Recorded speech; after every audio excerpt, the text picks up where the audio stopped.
Welcome back to another tech and gaming reviews video for you guys today.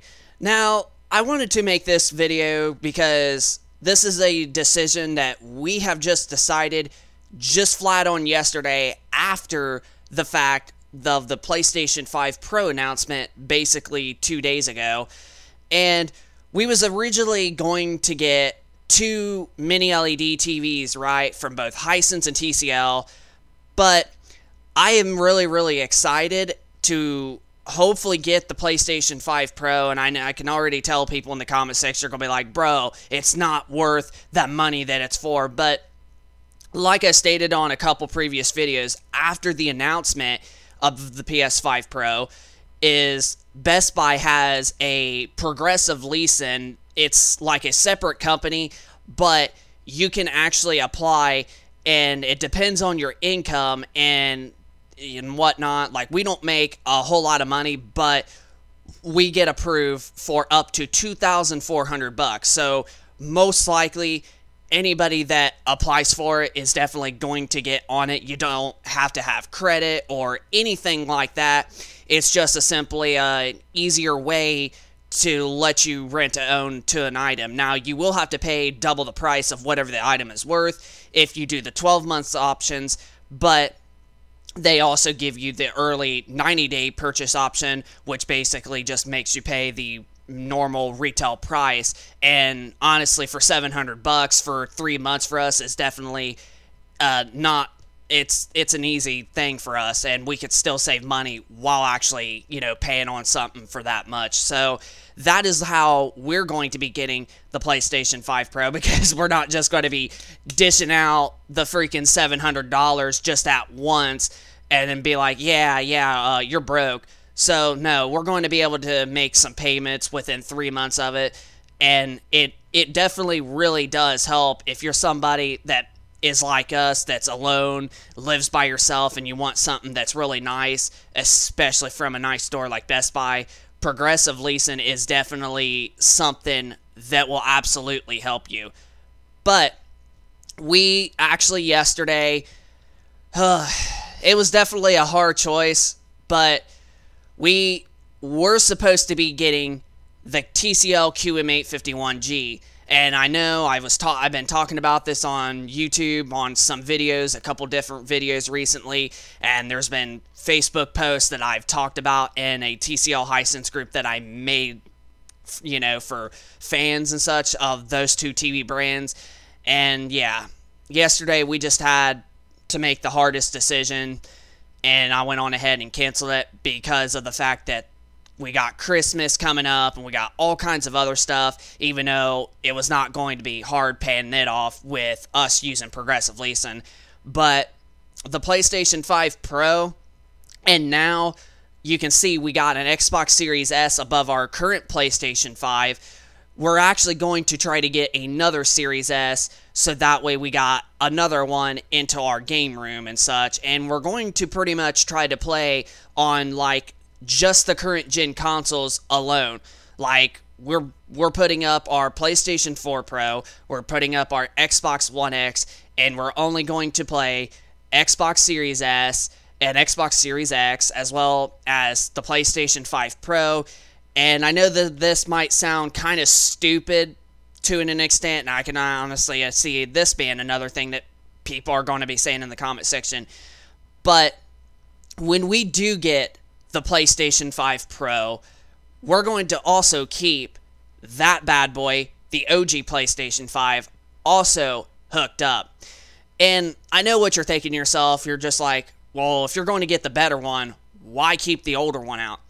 Well, essentially, Mark Cerny, Tuesday morning, when he announced the PS5 Pro, he showed off some different games and being able to have the resolution with also being able to still play on the graphical fidelity mode, but you're also not losing the performance mode.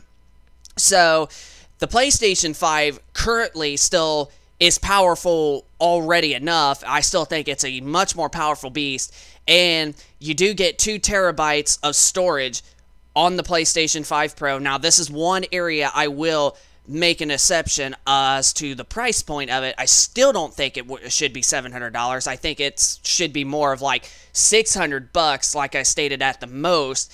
But if they at least include the disk drive, then it would be a more of a reasonable price, but they don't even include the disk drive.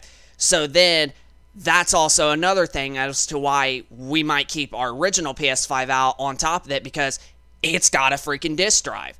But we'll keep certain games, like probably single-player games like The Last of Us and freaking Spider-Man, Horizon, and all that stuff. Like the PS5 Pro is probably going to be more of like our single-player games, and then the standard PS5 is going to be for like the only select couple of discs that we have, and probably games like Call of Duty and such, because games like Call of Duty already play at 4K and play at a nice smooth 60 frames a second, while also giving you the option to play at 120 frames a second, and with that extra 1 terabyte of storage, plus the disk drive. So this is just something I actually was just thinking about yesterday after we get the PS5 Pro.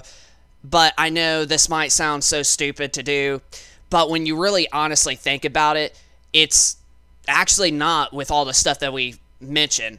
Like, if we keep our OG PS5 out, we can still play the 2 or 3 PS5 discs that we currently have, as well as our PS4 discs. Then with the PS5 Pro, we're going to have more storage, and we'll be able to put more single-player games on there to play, because I definitely am going to say that the PlayStation 5 original base model that we have did have a little bit less storage, and definitely somewhat a little bit less than 1 terabyte. And honestly, at that point, I think Sony should actually include a full terabyte, just like they did with the PlayStation 5 Slim, because with the PS5 Slim, you're getting almost roughly close to 200 plus more gigs rather than the base PS5. But you're not really talking that much, even though it still would be an advantage. So with that all being said, less storage, of being able to extend for more storage. Now, we will get more storage for our PS5 Pro in the future, and probably even the base PS5. But when you just really think about it, the PS5 Pro having more storage and basically use it for your single-player games, then keep the OG PS5 for like games like Call of Duty that already play and look decent on there, and for your discs because it's got a disc drive. It's just like, yeah, it's just like it's the smartest thing you could do. And like I stated, we're probably going to be putting up our PlayStation 4 Pro and our Xbox One X, and we are not going to no longer touch those consoles, or at least not for quite some time. And we're going to have a Series S also that is an all-digital console, as well as our Series X. And when we have that ready and set, once the PS5 Pro gets here, then we're going to pretty much have every current gen console to be able to play on that has individual different settings. And I know people say you could just get a PC for pretty much what the PS5 Pro costs. You could get a similar PC, but we already got a PC. But I honestly prefer console gaming because it's just convenient for us. It's what we've played on for like our whole life. We still play on our PC, minus doing content that we're doing on it right now, but we still play on our PC from time to time. It's just not that often, and I'm just like to prefer consoles because I just love to be able to sit back like in a chair or on a couch like right here and have a controller in her hand and play like a single player game like Horizon Forbidden West or God of War Ragnarok, that are really nice, impressive, graphical looking games. Even if you play those on the PS4, they're still going to look good. But yeah, it's just nice to have a controller in your hand and just sit back and play those single player games and like, you know, play storytelling games, because then you're like entertained, like you're locked onto that for, you know, countless of hours on like different days, because you just like are like, dang, well, how's this story going to go? Dang, I got to go over here. Well, let's go over here. And like, you know, like you want to see how the story progresses. So when you're in the middle of playing single player games like that, you're just like, oh, what's going to happen next? Oh, how's the game going to end? So you get locked into playing those single player games. And that's what's nice about playing on a controller on a big flat screen TV. like especially an OLED. So yeah, but I just wanted to make this video for you guys to let you know that we had to make the hardest decision yesterday. We went on ahead and decided to cancel the TCL QM851G TV that we was going to get. We are going to go back to our older route, but it's not going to be until sometime after 2025 starts, or maybe at the earliest, probably December. But as it clearly stands right now, we're going to be like not worried about purchasing a new TV or whatever, something huge, except the PS5 Pro for pretty much a couple of months right now, so that way we can save up money. But I honestly think we're going to go back to our old route, like either by the earliest is December or January or February of 2025. We're going to try to go back to our old route of getting two OLEDs like the LG B4 and the Samsung S90D, because honestly at this point I've looked at the prices on those two and it's just like, well, the LG B4 is literally just like a couple $100 more than what the TCL is, and the Samsung S90D is like $1,700 for the 65-inch, but by that time comes, it'll probably somewhere around 16 to maybe 1,500, which $1,500 for a 65-inch QD OLED is absolutely an insanely great deal. But that's pretty much kind of like what made us decide on doing this, is the fact that we want to be able to get the PS5 Pro and also, you know, like get another Series S for our other game room, so that way we got all the current gen Xboxes in the bedroom, game room sort of. And yeah, so there's been a lot to give you here. But yeah, it was definitely a hard choice that we had to do. But I think that even though it's sad and it sucks for us, it's actually really smart that we actually did do it. Because the PS5 Pro, honestly, is what we honestly want a little bit more. And we're excited to hopefully get this console when it comes out, or if not, like at least sometime a little bit after, and get on a leasing to own agreement for it. That way we don't have to dish out like the $700 at once. But yeah, honestly, that's what I think we're going to do, and then we're going to go back to our old routes of getting an LG B4/C4 OLED as well as the Samsung S90D, but it's not going to be for quite a few months. But that's going to pretty much wrap it up for this video, so I just wanted to share this information for you guys and all that. But yeah, I am very excited for the PS5 Pro.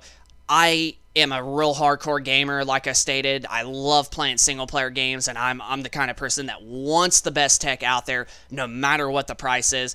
But the PS5 Pro will have some sorts of some audience, but like I stated on one of our previous videos, I don't expect it to be as successful as the PlayStation 4 Pro did with its near 15 million consoles units sold.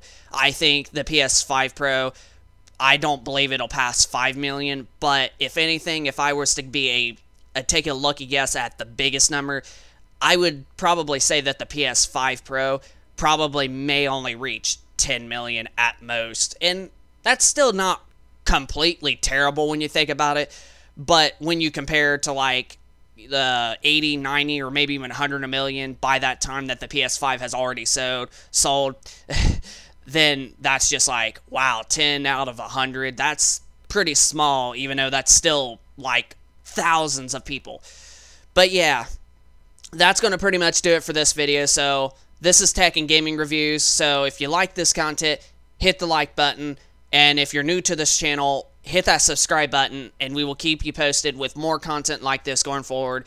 And also, you can let us know in the comment section down below of your thoughts of us canceling our TCL QM8 due to the PlayStation 5 Pro, and how that our gaming setup once the PS5 Pro comes out, and we'll like, do you agree with us of keeping our old PS5 out on top of the PS5 Pro due to it having some extra storage to store games and having a disk drive and whatnot. So yeah, just let us know in the comment section down below of all of the stuff that we've talked about. But this is Tech and Gaming Reviews. Hope you enjoy it. Rate, comment, subscribe, and we shall see you in the next video. Peace out.